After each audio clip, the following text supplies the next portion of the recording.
तो गाइस हम लोग घूमने आए थे अपना अररिया ज़िला में जो न्यू वो बना है और हम लोग जा रहे हैं अब घर।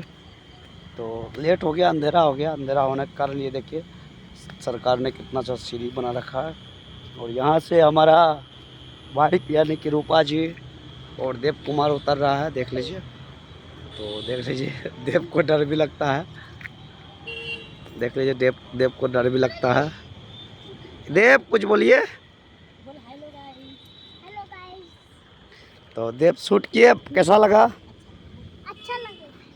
अच्छा लगा। दोस्तों कमेंट कीजिए, लाइक कीजिए और फॉलो कीजिए।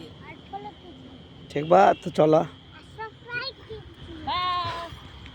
तो सब्सक्राइब करे खातिर बोल ले हा हमार देव छोटका लड़का है और राउर लोग ये वीडियो को मतलब सब्सक्राइब कीजिए, देख लीजिए।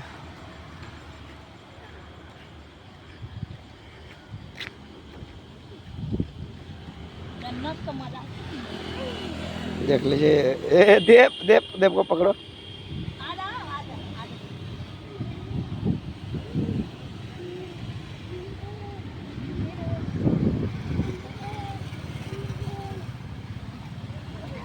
तो गाइस कल हम लोग आएंगे इसी टाइम में और इस टाइम में वीडियो शूट करने के लिए। चलो ठीक है, सबको धन्यवाद कर दो। धन्यवाद। नमस्कार। मतलब आप लोग हमारा वीडियो पसंद करते हैं तो लाइक सब्सक्राइब करें।